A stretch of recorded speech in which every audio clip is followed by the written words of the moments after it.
Hello, my name is Tana Sheely, and this is my presentation of my essay, Sharon and Oryx, Feminist of Oryx and Crake. And this is for our class English 6830. Imagine a world in which the divide between the haves and the have-nots is an actual physical divide that has guarded scientific compounds that house an upper echelon of scientists who grow human body parts on living pigs.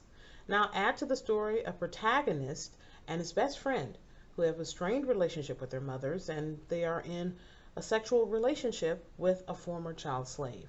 That's the beginnings of the novel Oryx and Crakes. And those two boys, Jimmy and Glenn, grow up to be Snowman and Crake. And the women who have secondary roles in the novel, but we think take a primary role in the right for individual rights in terms of women fighting for their rights. It seems to me that we can learn a lot about the feminist movement that these two women have by looking at how the children viewed women.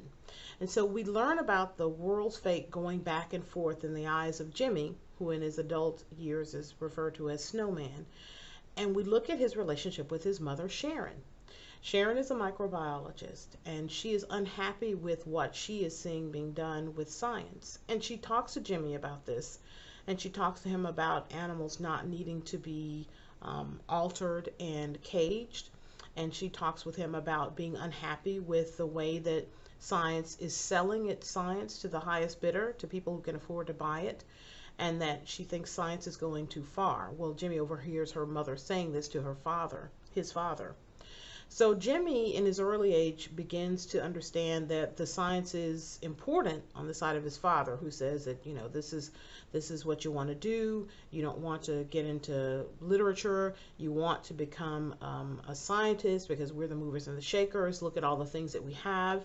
But Jimmy leans more towards the arts, the importance of culture, literature, the significance of words.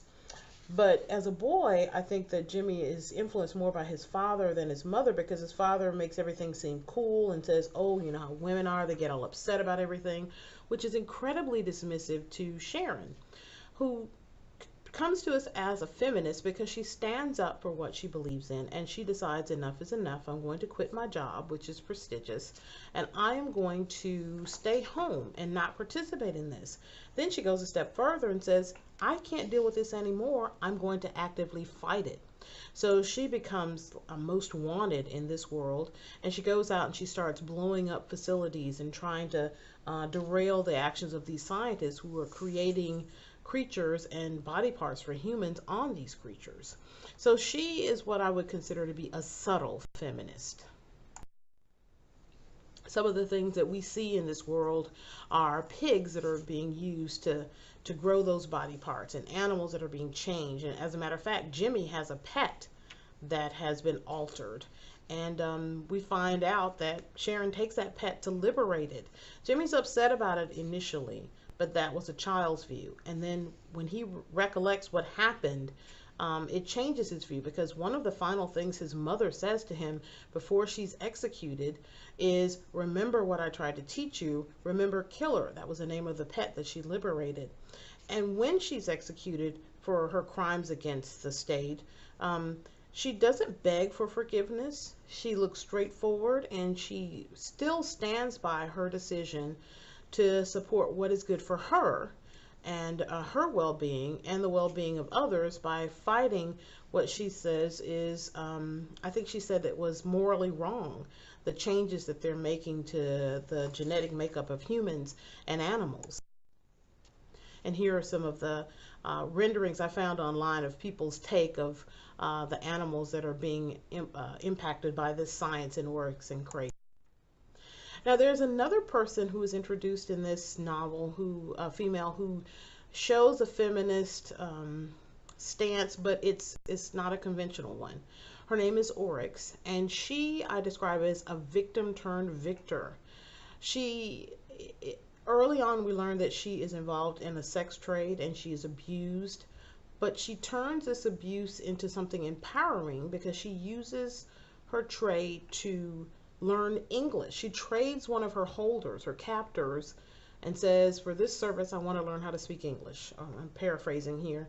And while it's horrible to think about this type of behavior, that children would be used for this, it's empowering to think that instead of this woman developing a hatred for herself, or a hatred for her mother who sold her into this trade, she becomes empowered. She looks at it almost matter of factly. You know, my mother sold us because she had to have money to pay for the family to live. And when Jimmy questions her about it, because he's in love with her, she says, well, did you want all of us to starve? Would you rather all of us starve to death? So it's not, I guess it's matter of fact in how I read it, but then it resonated with me because she took this situation and empowered herself and said, this is a card, this is the hand that I've been dealt. So I'm going to take this and I'm going to turn this into an opportunity. And she does. She learns English, and she also gets to position herself because of her attractiveness to Craig, who's a highly regarded scientist, and he's working on cutting edge science and creating a humanoid. He picks her to teach these humanoids, these new creatures that he's created, what to eat and what not to eat, which is very simplistic. I think he just wanted to see her naked. And also he knew that Oryx was someone who could lure Jimmy to Craig's grand theme of killing mankind and letting his creatures be the new man.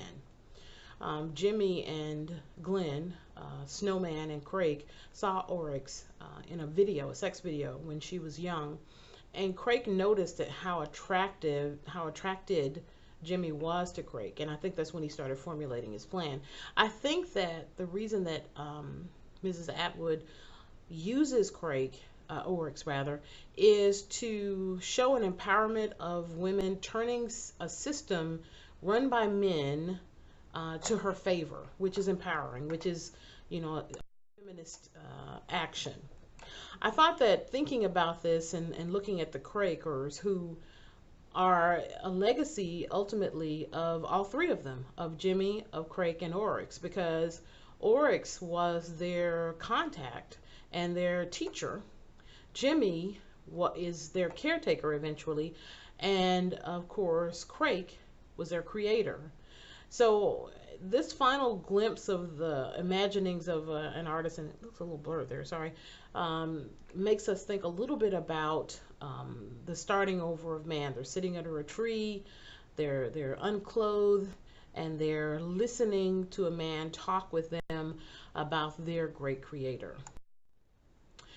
So the conclusion that I have in my presentation, the takeaway, is that the two main female characters of this novel, Sharon and Oryx, do more than serve as secondary characters, even though Oryx is part of the title, but they stand up for their desires and follow their dreams of self-fulfillment, which is part of the mantra of the feminist movement.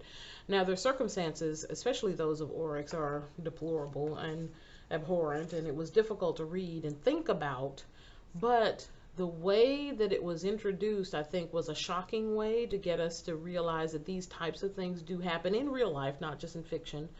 But the way that Oryx handled her situation and turned it into a situation that was better for her is an example of a feminist act.